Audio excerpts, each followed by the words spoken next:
is yours. So Professor Snyder is a historian of U.S. foreign relations at American University. She's the publisher and author of two very important books on human rights and U.S. foreign relations. She is an award-winning scholar, and that's very important in our field when we talk about award-winning scholars, because it takes a lot of effort and a lot of time to be able to craft a manuscript that's worthy of getting attention around the world, specifically when you have two publications in two top university presses. Cambridge University Press and the book that she'll be talking about today, From Selma to Moscow, How Human Rights Activists Transformed U.S. Foreign Policy, came out with Columbia University Press in 2018. So Professor Snyder gave this excellent talk at Lebanese American University last week, and we're very happy to have you at AUB this week. And we look forward to an interesting talk and a wonderful discussion at the end. So please make sure that you leave your comments, questions till the end. Professor Snyder's talk is around 45 minutes or so. So we'll have ample time to be able to open up the floor for any questions or any comments.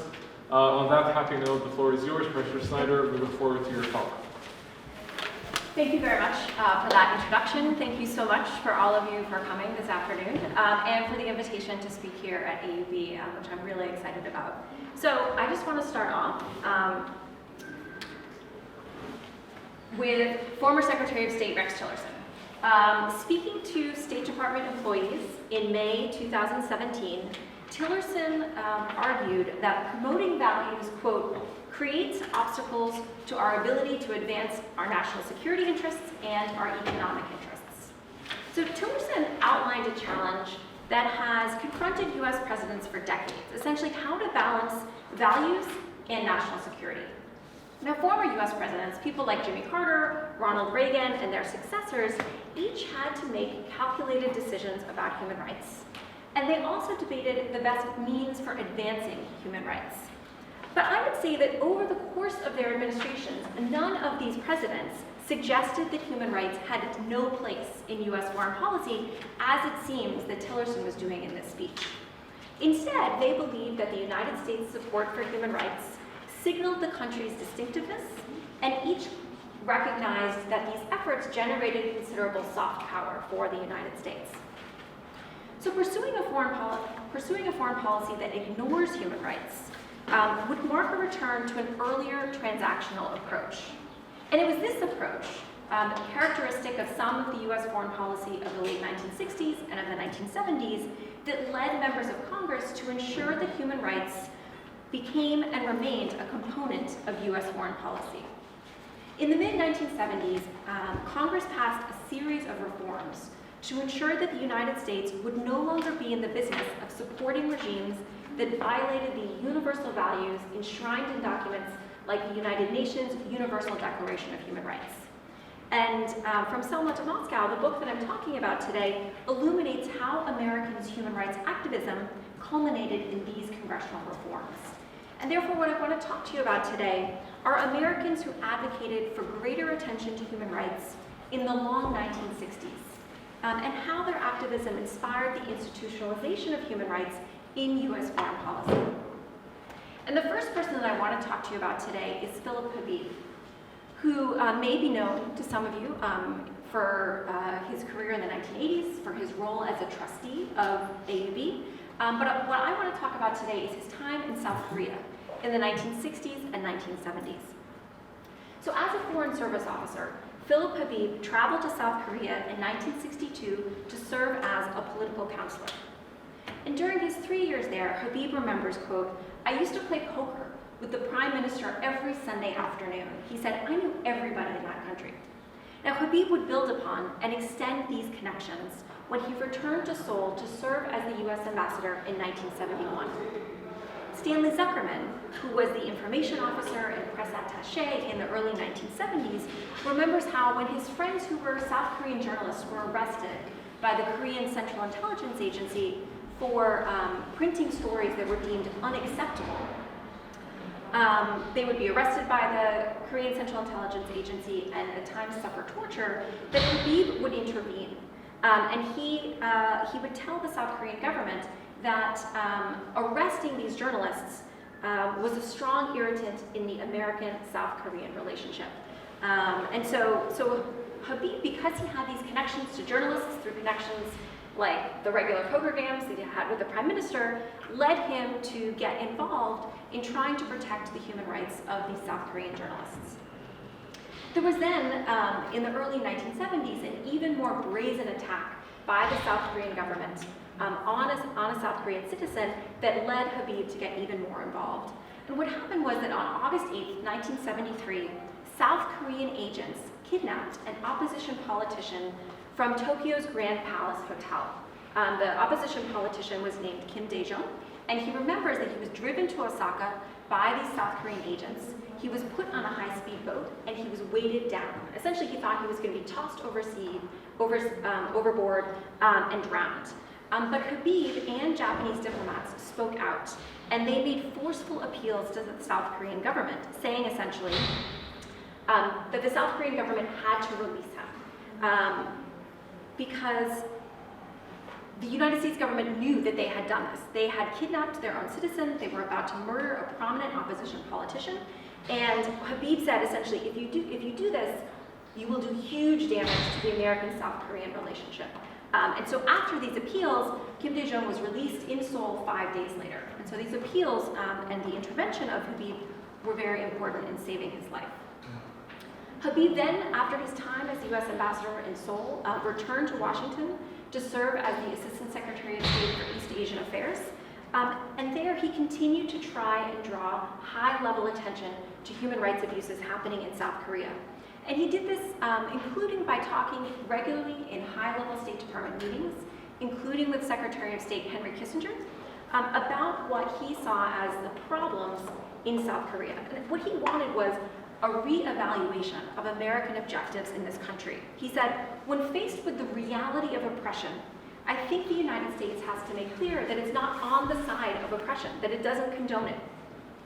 Now, Kissinger, however, was not convinced by Habib's interventions, because he didn't think that the human rights abuses happening in South Korea actually would rise to the level of creating instability in the country and therefore threaten U.S. interests. In a classic expression of his position on human rights, Kissinger said, first, in general, I've tried to abolish the political science department in the State Department, which tries to restructure the domestic situation of other countries, because either we're involved because there are U.S. interests, or we shouldn't be involved at all. He said, I don't think it's worth our investment to democratize Korea. Now, Habib, who spent 6 years in South Korea between 1961 and 1974, was deeply connected to South Koreans through professional and personal ties. And I would say that these connections, along with his own long-standing concerns about political and religious repression growing out of his personal history, led Habib to press for the rights of individual South Koreans who were facing abuses under the repressive regime in South Korea, as well as to urge U.S. policymakers to put greater pressure on the South Korean government to alleviate human rights conditions more broadly.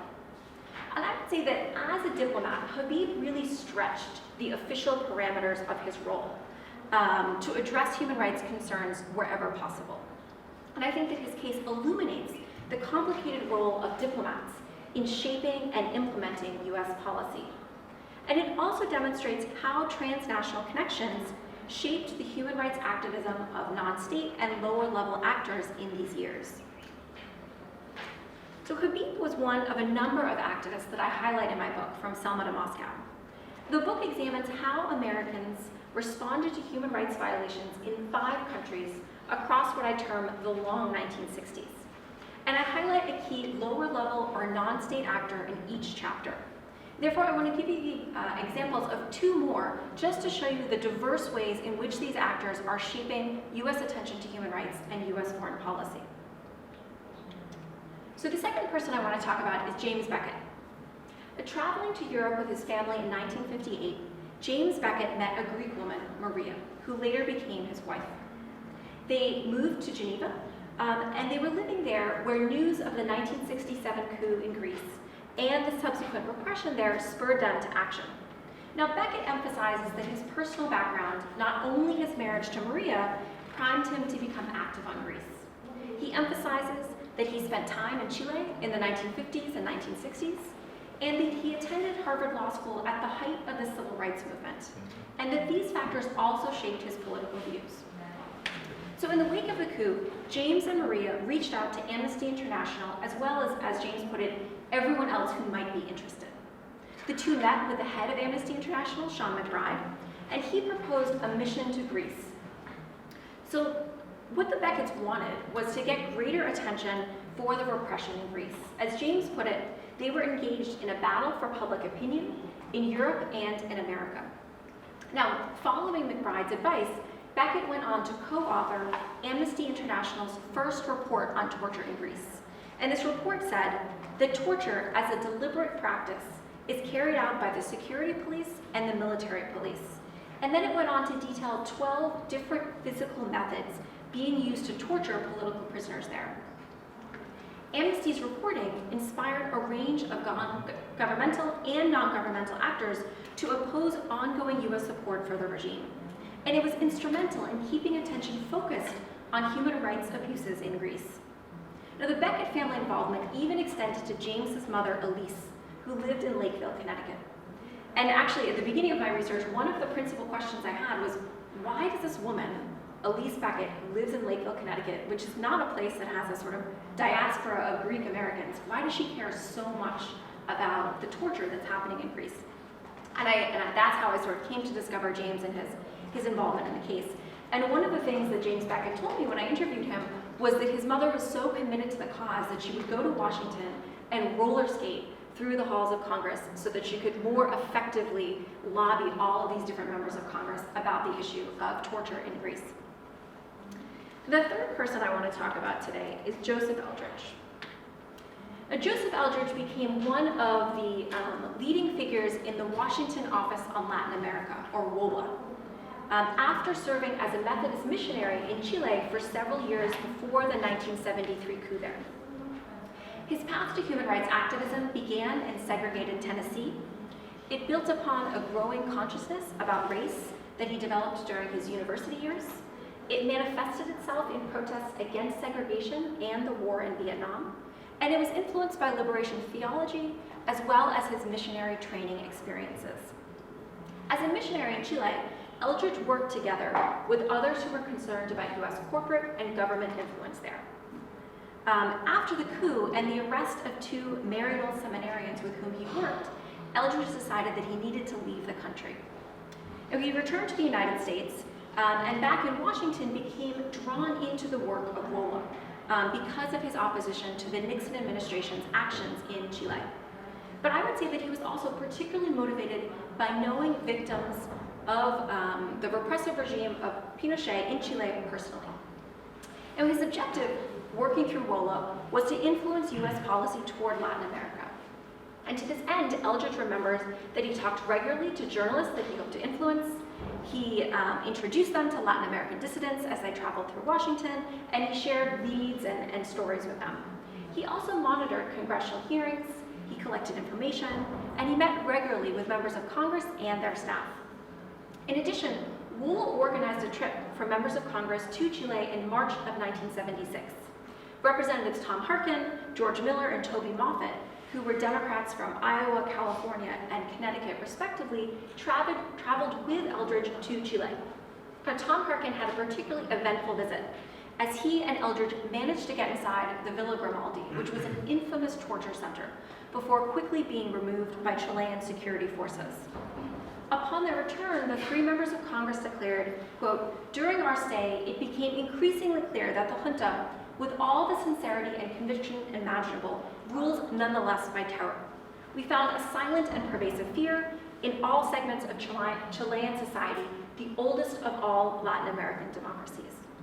Now, through this congressional delegation and other avenues, Eldridge was able to press for greater attention to and action on Chilean human rights violations. In Eldridge's view, what WOLA did was to, quote, "take a prophetic view of Latin America and translate it into the clinical language of Washington, the language of legislation and of lobbying." Now, in addition to Habib, Beckett, and Eldridge, I also talk about a number of other people in the book. I analyze growing American attention to and activism on behalf of repressed Soviet citizens, including by Senator Henry Jackson.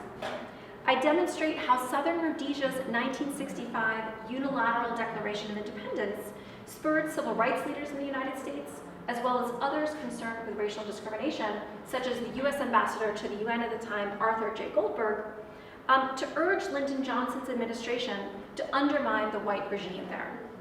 I also explore how, in the case of Greece, the junta's harsh treatment of its perceived enemies in the wake of the 1967 coup galvanized Americans, including Beckett. I examine how frustrations with U.S. policy toward South Korea expressed by Habib and others led to efforts to curb military and economic assistance to Seoul. I analyze how the 1973 military coup in Chile and the subsequent human rights violations there motivated non-governmental activists and members of Congress, people like Eldridge and Harkin, to press for greater distance from this repressive government. In each case, activists and members of Congress attempted to utilize available tools, but they were often stymied by the White House.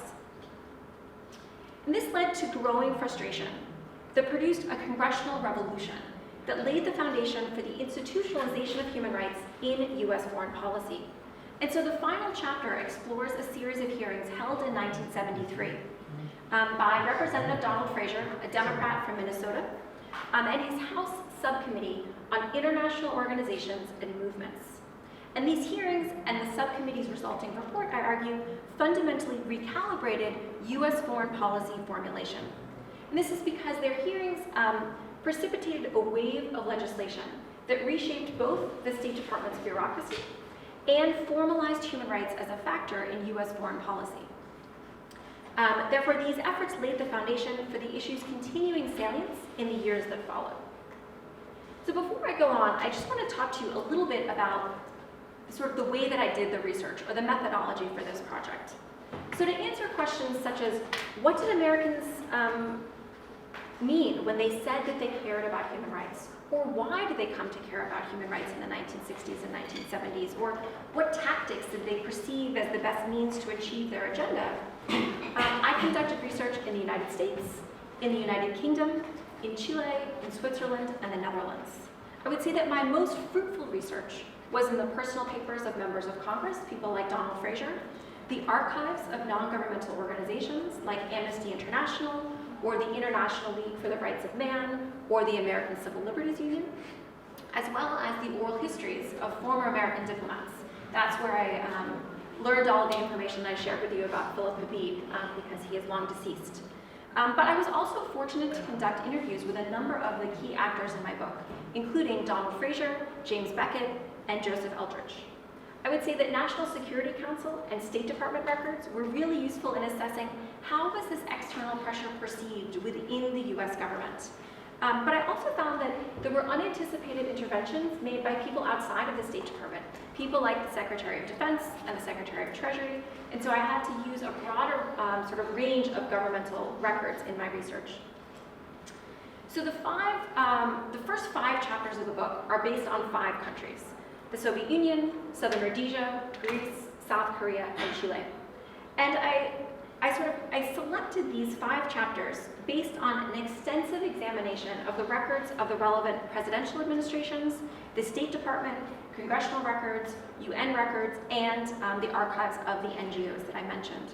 And I would say that the 5 countries mentioned had the human rights records of most interest to all of these constituencies at the time. But also importantly for the book, they represent diversity in terms of geography, in terms of ideology. You have sort of different sides of the Iron Curtain, and in terms of the types of human rights that are being violated. Now certainly there are other countries we know at the time, in the 1960s and the 1970s, who had very poor records on human rights. I would say immediately countries such as Iran, Israel, China come to mind. But for a range of reasons that I'd certainly be happy to talk about in the Q&A, the human rights violations taking place in these countries didn't spark as much outrage in the United States as the ones that I'm focused on. I would say the one exception to this is South Africa, that did warrant significant attention, but in my view, it had really already received a lot of scholarly attention, and I wasn't sure that I could add very much by writing a chapter on South Africa, so I put it aside. I also just want to sort of define some terms for you. When I use the term human rights today, I'm using it as the activists that I look at the time did. By and large, they are focused on the right to due process, the practice of one's religion, freedom of movement and participation in one's own government, as well as freedom from racial discrimination and torture. So to use the shorthand, what they're attentive to largely are political and civil rights, not the fuller range of human rights that are outlined in the Universal Declaration of Human Rights. And when I use the term long 1960s, what I'm talking about are the years from John F. Kennedy's inauguration in 1961 to Jimmy Carter's inauguration in 1977. In my view, this is a cohesive period domestically in terms of what's happening in the United States. It's a period that's characterized by the height of the civil rights movement, other rights-based movements, and the movement to end U.S. involvement in Vietnam, all of which were collectively reshaping American politics and society. In terms of foreign policy, the long 1960s were marked not only by the war in Vietnam, but also by increasing challenges to U.S. power in the Third World, efforts to reduce tension with the Soviet Union, but also unrelenting Cold War competition. I think one signal of how the 1960s were distinct can be seen in the rise of the use of the term human rights. Now here I've analyzed the use of the term human rights in the New York Times to show that on average, in the long 1960s, the term is used 2.4 times more per year than in the 8 years of the Eisenhower administration, essentially the 8 years that preceded the long 1960s. Furthermore, you can see that the incidence of the use of the term human rights more than doubles from 1961 to 1976, although there are clear fluctuations along the way. So now, having sort of defined these terms and given you a sense of my methodology, I want to go back to my main argument, which is what led Americans to care about international violations of human rights in these years. So for those of you who are familiar with the literature, previous accounts have largely focused on the 1970s as the period of emerging concern about human rights abuses, whether as the result of Jimmy Carter's election in 1976, guilt over the war in Vietnam, or failed political utopias. And in contrast, my book identifies transnational connections and social movements in the long 1960s as the factors that really served as the foundation for human rights activism in the United States. So to begin with this, the issue of transnational connections. The long 1960s was a period of decreasing costs for international travel and increasing advances in television and satellite communications. Essentially, it was a period in which Americans could more easily have transnational connections. Also, the 1960s offered new opportunities for Americans to travel and work abroad. And returning Peace Corps volunteers, missionaries, and academics were often attracted to human rights activism by the transnational connections that they had made during their international experiences. The Americans motivated by transnational connections or other impulses, people like Habib, Beckett, and Eldridge, were entrepreneurs in this growing movement for attention to human rights. Other Americans were drawn to human rights activism, I would say, through the broader changes that are taking place internationally and within the United States in the long 1960s that primed them to care about human rights. Here I'm talking sort of in international terms about decolonization, which increased demands on the United States to take greater account of racial discrimination, both in its own practices and in its foreign policy. In addition, at the international and domestic levels, this is a time of increasing influence for NGOs, some of which focused on human rights, and these NGOs influenced greater American human rights activism. In terms of social movement and against the war in Vietnam, shaped Americans' thinking about the policies of their own government and led many to push for new approaches to human rights in U.S. policy. Displeasure with the course of U.S. foreign policy, including not only the war in Vietnam, but also the 1965 intervention in the Dominican Republic, support for military dictatorships, revelations about covert operations abroad. All of these factors together corroded the Cold War consensus that had privileged anti-communism over other priorities. Now, I would say that non-state actors have played influential roles at many points in the history of U.S. foreign relations. But in the 1960s, there were changes that really opened up space for them to have an enhanced role in policymaking. And so there was a shift from U.S. foreign policy being made by a sort of closed elite group of people who subscribe to a consensus view of foreign policy to a much more democratized approach. And that's how we have human rights rising as a priority in these years. Because as the consensus weakened, members of Congress began to assert themselves much more forcefully in the policymaking process. And at times they used their control of the appropriations process to push human rights forward as an issue. And so the book shows how activists, lawyers, and religious leaders involved in human rights work seize these new opportunities to shape US policy. The political scientist Michael Nelson has pointed out that narratives about the 1960s have often emphasized turbulence, division, and potential crises. And I would say that these ruptures that he describes offered opportunities for human rights activists to take advantage of. Now, support for human rights was also closely linked with domestic concerns about civil, political, economic, and social rights during the 1960s. This is because 1960s era social movements were not just an inspiration to Americans who were concerned about human rights, but they also gave them license to criticize other countries' records. And during the Eisenhower years, during the 1950s, Americans had been aware that their country's record on race left it open to considerable criticism.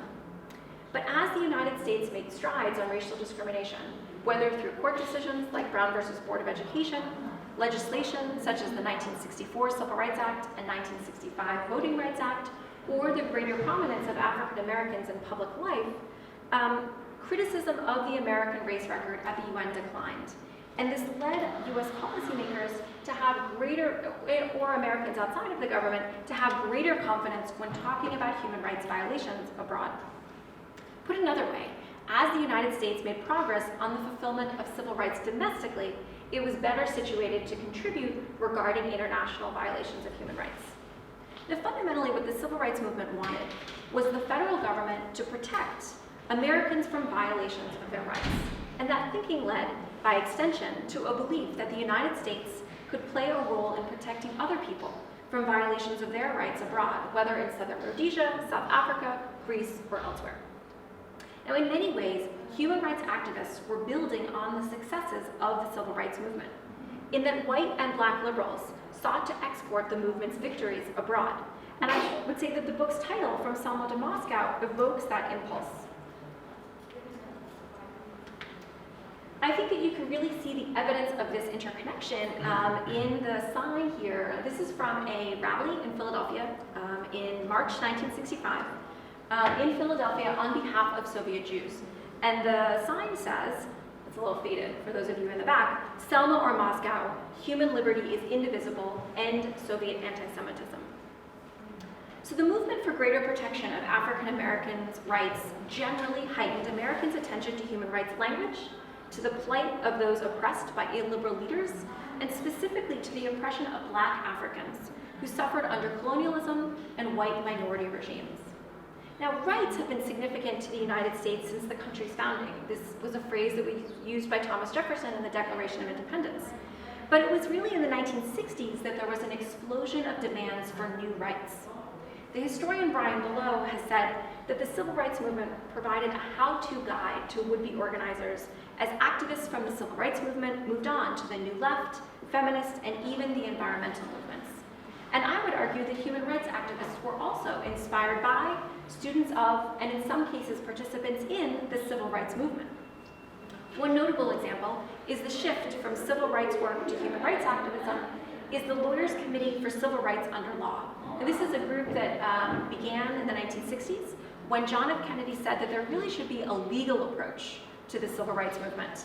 But later, after some of their sort of agenda had been achieved, these lawyers began working on behalf of defendants in South Africa who were being charged under apartheid legislation. So they're really seamlessly making this shift. All right, so now I want to move on to talking about the two other elements that I see as distinctive about human rights activism in the 1960s.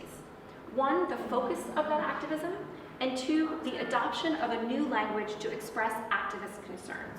So first, with the focus.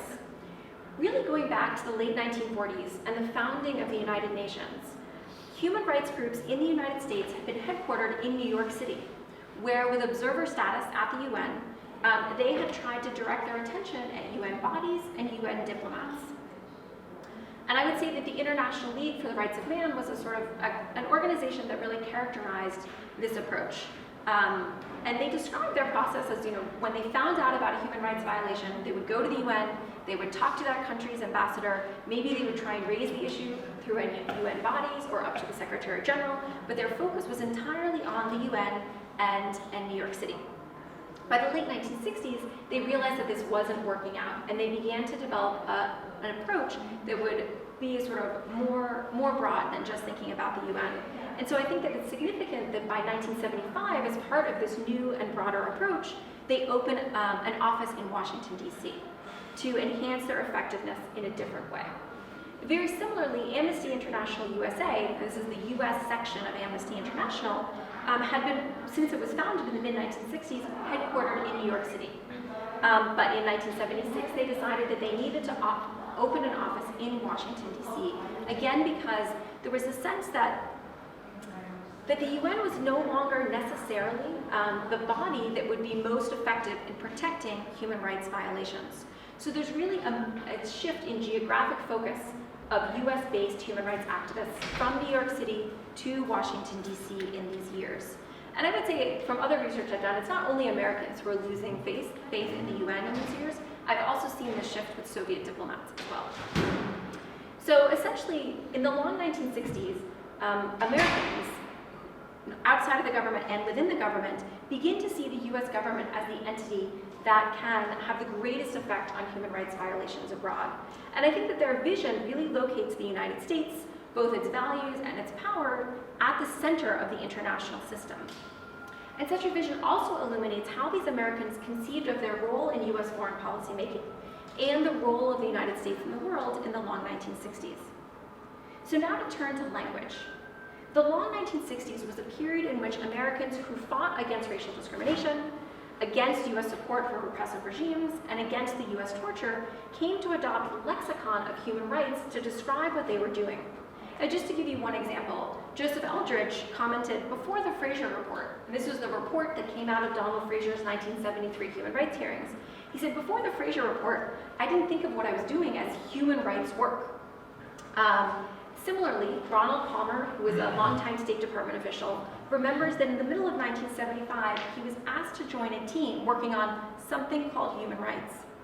And I think his language suggests that the term was still quite novel within the State Department in the mid-1970s. So why is this all important? Well, I think that why Americans came to care about human rights in the 1960s is important because the reasons for this activism generated the solutions desired and achieved. The human rights violations at the center of this book, torture, racial discrimination, and religious persecution, drove American citizens and NGOs to exert pressure through letter writing, testifying before Congress, and participating in demonstrations, among other activities. And members of Congress who cared about these issues held hearings to investigate human rights violations. They published reports highlighting human rights abuses, and when their concerns were largely dismissed by the executive branch, they tried to end military and economic assistance to governments that abuse their citizens' rights. And so I just want to take a minute to detail some of these congressional achievements. So first, Congress took steps to curb assistance to specific countries, and then it broadened its approach to repressive governments more generally. So specifically, some of these congressional achievements, in 1971, Congress voted to cut off aid to Greece. It was about $117 million at this point. In 1976, Congress decreased military assistance to South Korea considerably to only $55 million. And this is a period of time in which the United States has an enormous military presence in the country. And then finally, in 1976, Congress banned all military assistance, credits, and cash sales of military equipment to Chile without any exceptions or loopholes. And then Congress shifted to more comprehensive attempts to limit US support to repressive regimes. And first, it did this in 1975 through the Harkin Amendment. This is Section 116 of the Foreign Assistance Act of 1961. And it prevents the extension of economic aid to governments that engage in gross violations of human rights, quote, unless such assistance will directly benefit the needy people of such country. Essentially, there was a sense by people who voted for the Harkin Amendment that the citizens of a country shouldn't necessarily be penalized just because their government was repressive. So there was this loophole there. And then second, in 1976, Congress passed Section 301 of the International Security Assistance and Arms Export Control Act of 1976. It's a mouthful. Section 301 dictated that the US government could not extend security assistance, essentially military assistance, to countries that engage in a pattern of gross violations of human rights, except under very specified circumstances. So in order to figure out what were these specified circumstances, the State Department needed to compile, quote, full and complete reports on each country that received security assistance. And this is the legislation that mandated that the State Department produce annual country reports on human rights. In the first year, there were 17 reports that were submitted, and then over time, this expanded to cover every country in the world. And that's how today the State Department every year produces a report on the human rights record of each individual country.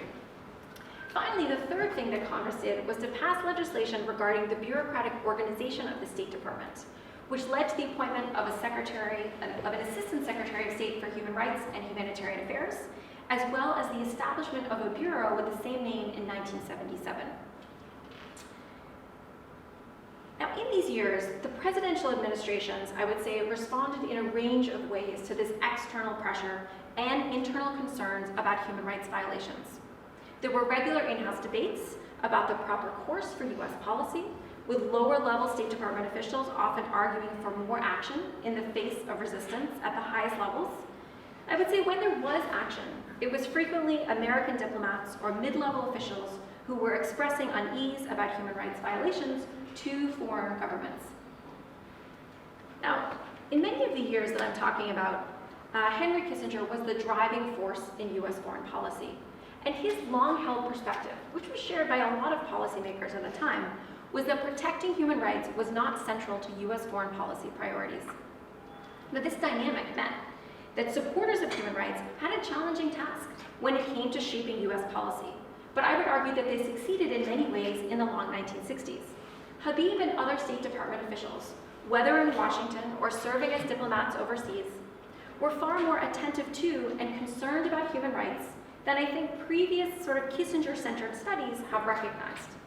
State Department officials under Kissinger designated human rights officers in regional bureaus, and they appointed other officials to work on human rights in the functional bureaus. So despite Kissinger's opposition, they were still able to accomplish a good deal. But I would say more important, all of those who were active on human rights in these years heightened awareness about violations, such that when the United States took a decision to support a repressive regime, there were immediately congressional hearings, front-page news, and some successes in reducing the flow of US dollars to these repressive dictators' coffers. In addition, the population overall became increasingly attuned to the potential impact of US foreign policy on human rights practices abroad. And I would say that these efforts altogether elevated human rights among broader American audiences. And I think that one way we can measure this is by looking at opinion polling in the mid-1970s. And this shows really the extent to which the issue had become increasingly salient among members of the American public. So in 1974, 67% of Americans agreed strongly or somewhat that the United States should put pressure on countries which systematically violate basic human rights.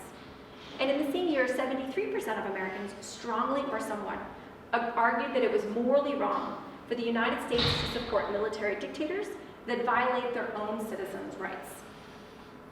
So to conclude, why did Habib or Beckett or Eldridge or Jackson or Goldberg or Fraser undertake actions to support human rights? Well, I would argue that each of them came to their human rights activism through personal and often transnational connections. The long 1960s were a period in which the relationship between Americans and their government transformed in many ways. But even more significant, as Harry Frankfurt has written, quote, there are occasions when a person realizes that what he cares about matters to him not nearly so much, but in such a way that it is impossible for him to forbear from a certain course of action. And I think that that's what really was shaping the activism of people like Joseph Eldridge in these years. Now, according to the sociologist Charles Tilly, social movements depend heavily on political entrepreneurs for their scale, durability, and effectiveness. And these individuals became entrepreneurs for human rights activism in the United States, and they engaged in contentious politics, to use Tilly and Sidney Tarrow's language.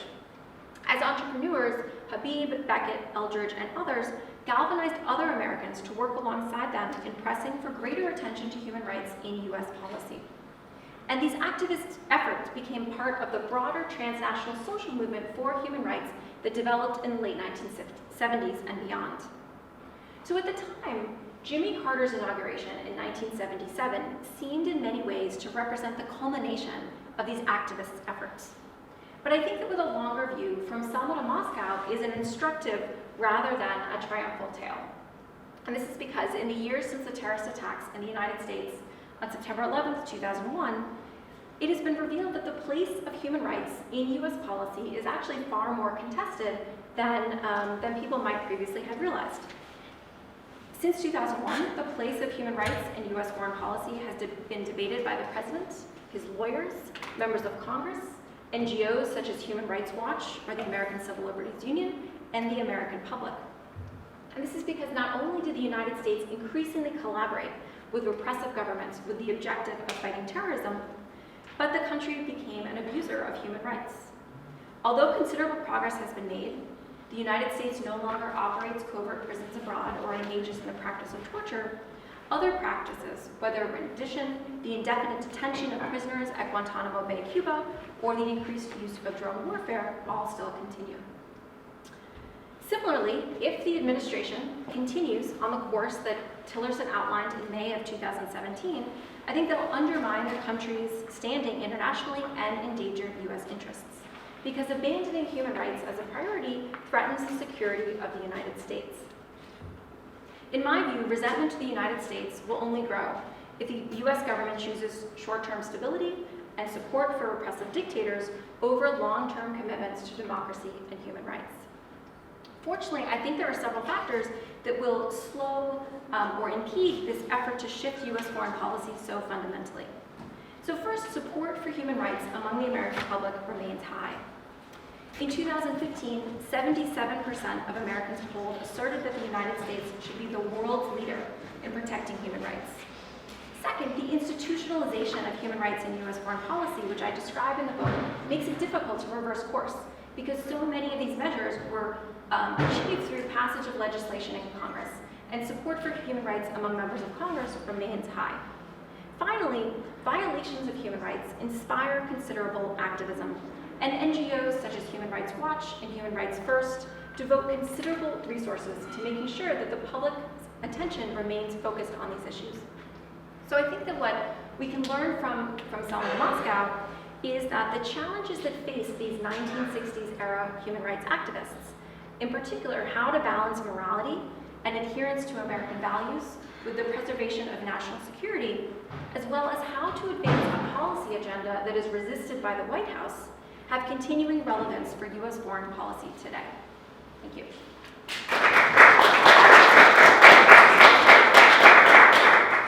Thank you, Dr. Snyder. So I have two questions, and then I'll open up the floor to the audience. So question one is, I want to pick up on something that you mentioned, Palestine and Israel, and you mentioned that this didn't spark any outrage. So I was wondering if you can share some thoughts on why you think we don't see any activism on that front in the long 60s when it comes to Israeli violations in Palestine. Mm-hmm. And number two, it's more related to your methods.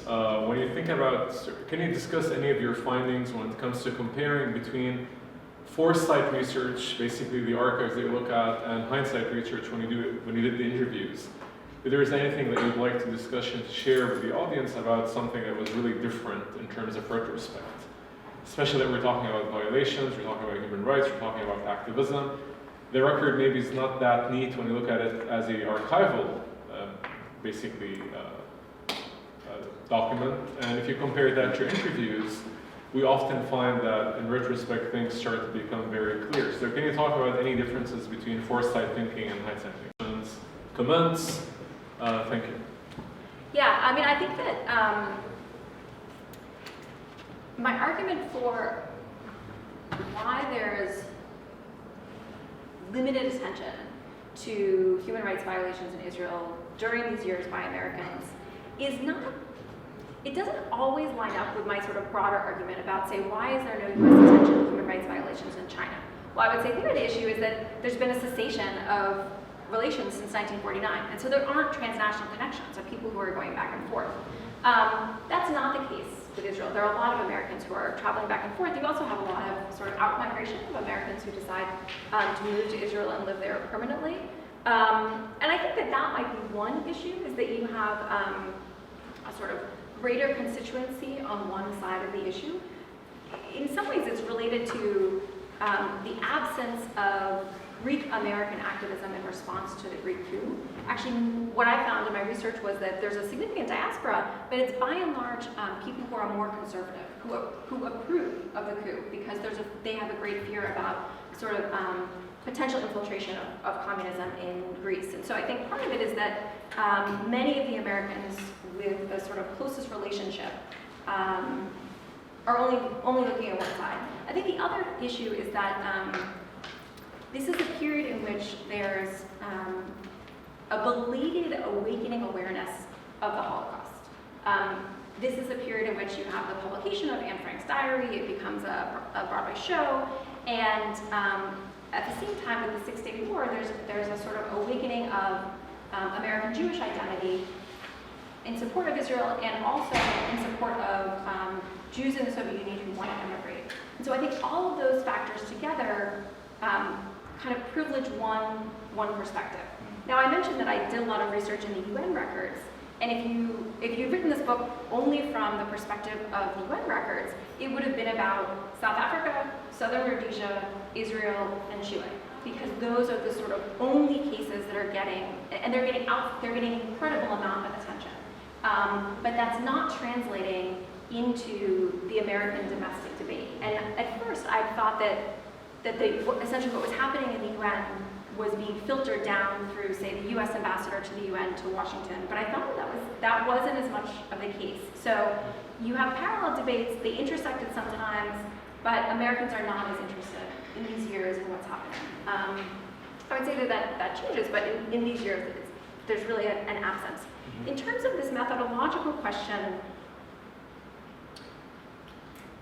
I guess that the one thing that I have been interested in is the degree to which policymakers seem to not be concerned about public opinion. So if you take the case of Greece, the dominant theme through all of the policy discussions among high-level U.S. foreign policy officials is that the United States is uncomfortable with the coup in Greece. It wishes there wasn't torture. But Greece is a member of NATO. Its place is very strategically significant to the United States.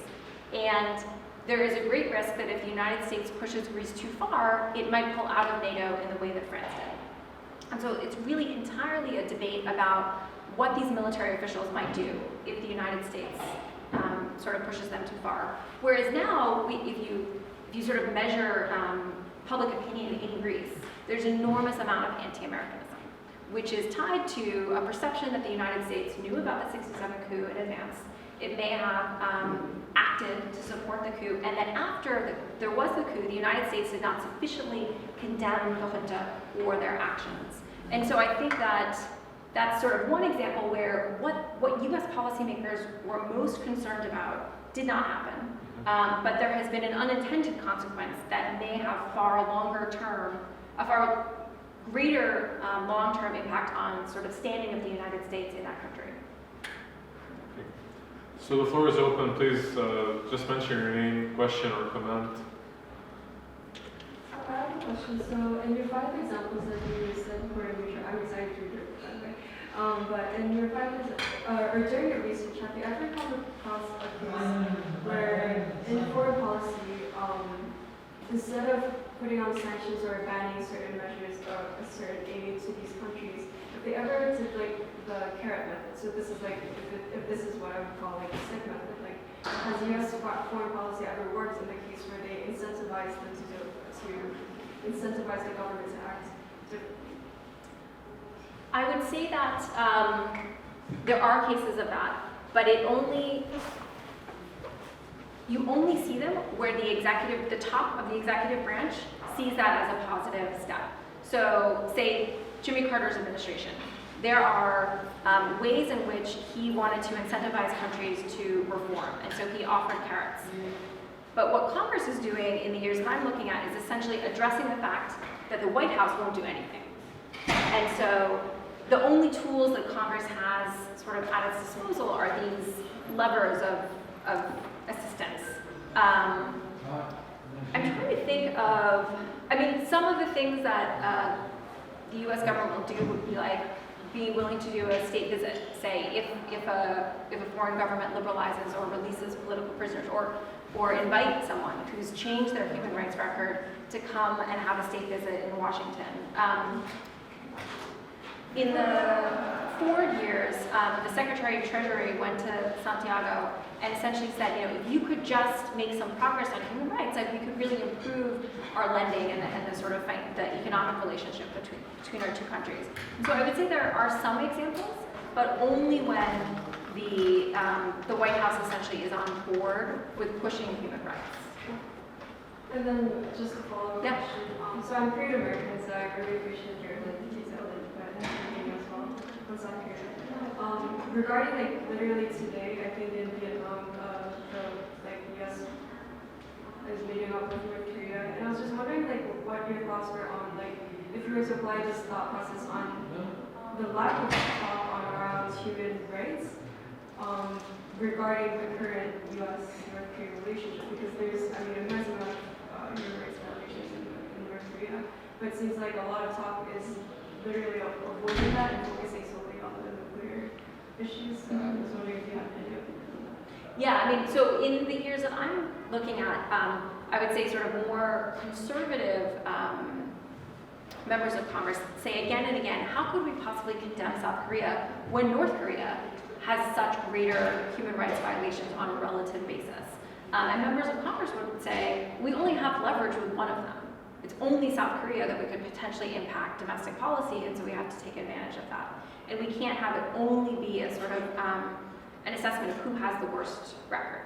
In terms of today, I mean, I think that the Trump administration is making a calculation that's very similar to some of the calculations that I was talking about in this book, that would be sort of ending North Korea's nuclear program would be a sort of greater achievement than potentially improving the lives of North Korean citizens. And so, you know, and if all Trump did was talk about the human rights violations that are going on there, it could be very challenging for him to make any progress on that issue.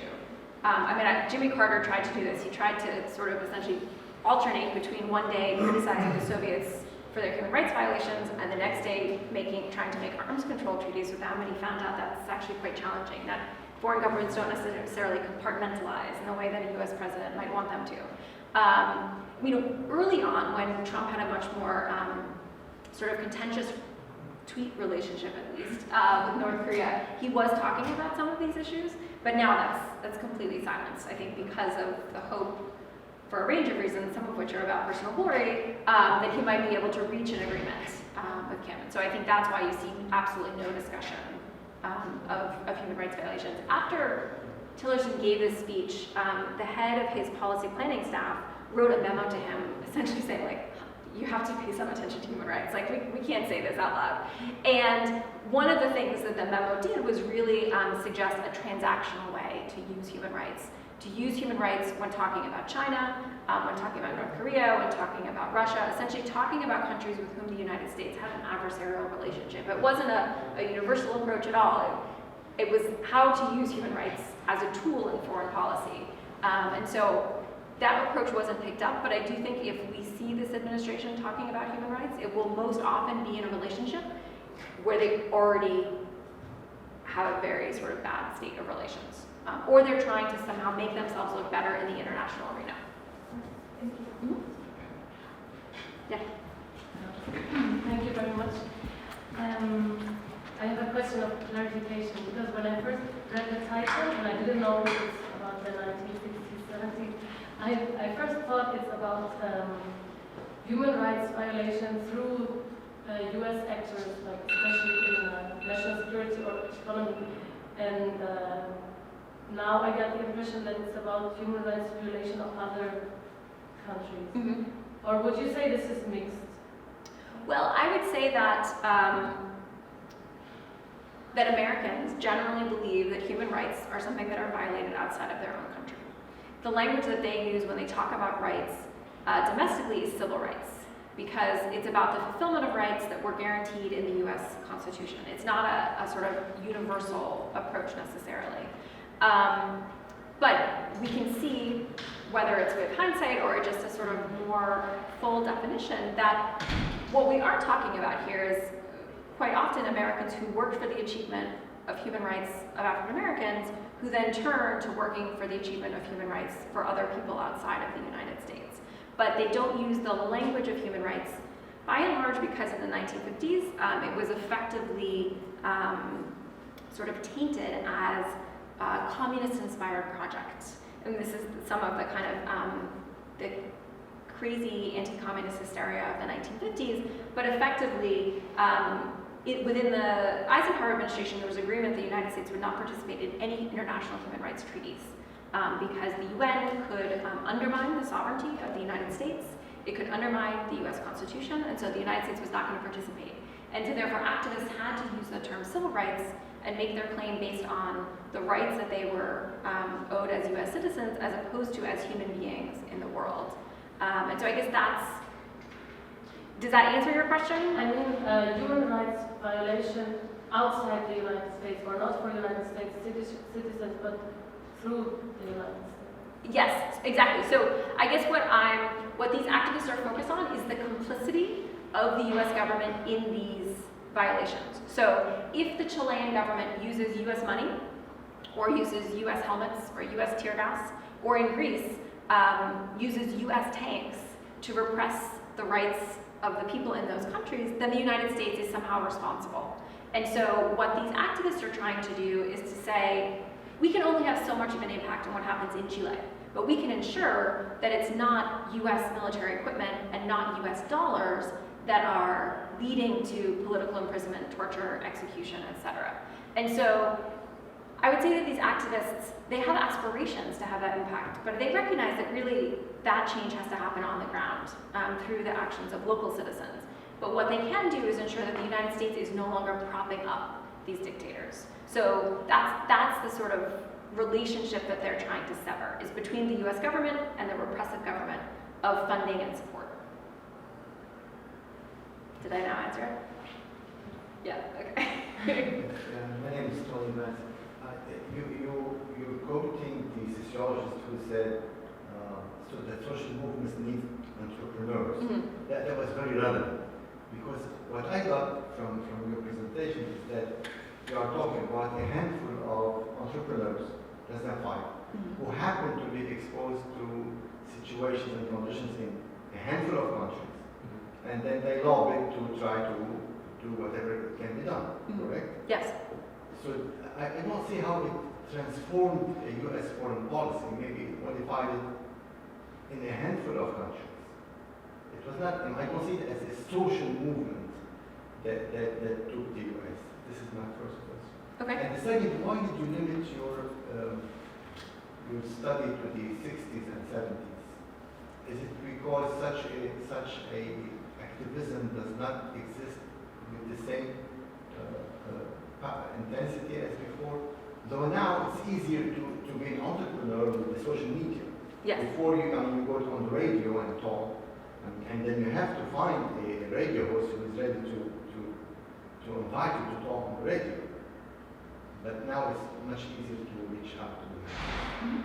So your first question about whether or not U.S. foreign policy was transformed, I would say that yes. What I'm talking about here is elite Americans who are using their elite position to affect changes in U.S. policy.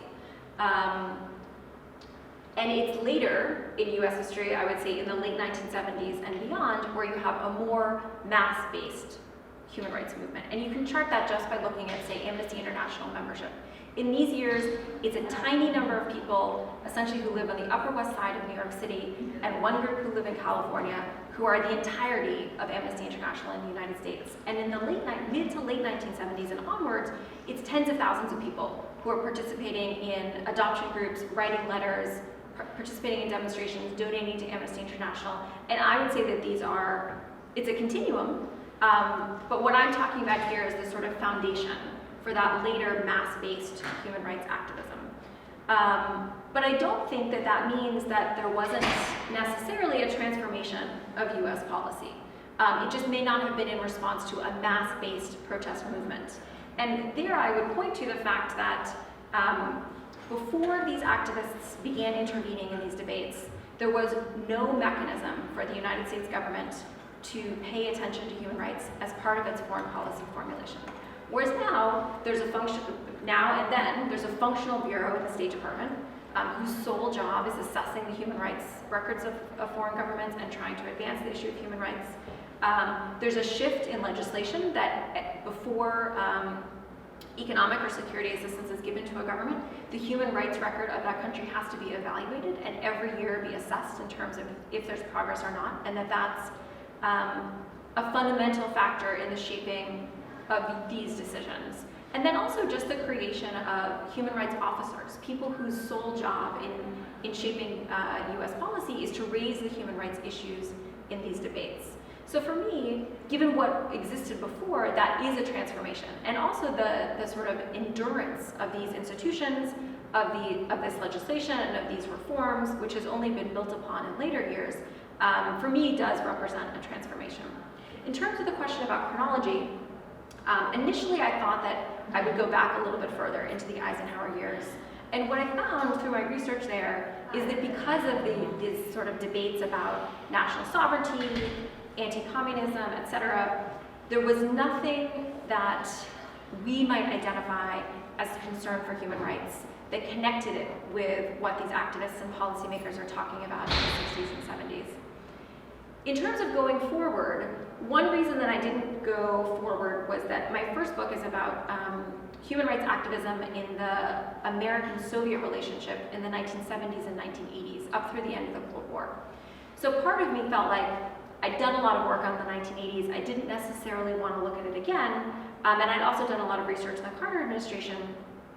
And what I was interested in, I guess, was not as much the continuity, but what came before Carter. Because I would say that the dominant narrative in the literature is that there was no attention, and Sam Moyn, who's written a very influential book, essentially says this. He says that in 1977, there was an enormous burst of attention in human rights, and then it came from nowhere. And no one knows why in 1977 was all this attention to human rights. And what I'm trying to argue is actually we know where it came from. It came from the efforts of all of these members of Congress, members of NGOs, people who've been advocating for greater attention to human rights for years. So that, I guess, I feel as though there's been a lot of work on what comes later, and I wanted to do the foundation that they were building upon. And in terms of, if you want to teach a class about human rights, and particularly about human rights in US foreign policy, as I do, there was nothing on the 1960s. And so I also felt like we had to figure out what was going on there and why had this been overlooked as a period in the history writing of human rights. Yeah, Vanessa? I wanted to ask about this selective application of this interest in human rights that you spoke about, some more as in regards to the Trump presidency. But I think it's quite clear that this has been the case throughout, since the 1960s and onward. And in that sense, this transformation in U.S. foreign policy that you're talking about, and in language and use of the language of human rights in the American public sphere, has in some ways, and I guess I want your opinion about whether you see it this way or not, has become a tool for the selective use as well. If you think about the way that the invasion of Iraq and Afghanistan was justified through this, and you spoke about Chile, there was this attitude of, well, we can't affect, although I think, there was material support going towards the Pinochet regime. Absolutely, an enormous amount of support. Yeah. So you were saying there was this, the hope for the activists at the time was to withdraw that, not to intervene, right? And then this language was, able to kind of grow to a point that it could be used to intervene. And then when you answered this question about Israel and Palestine, you spoke, you spoke some about the overlap of interest, but I think it's I guess I'm just wondering why you've downplayed so much the way that the political and economic, not just political, because you spoke about security, that being something that maybe can be at odds with human rights interests, but it's also economic interests that can be at odds with human rights interests.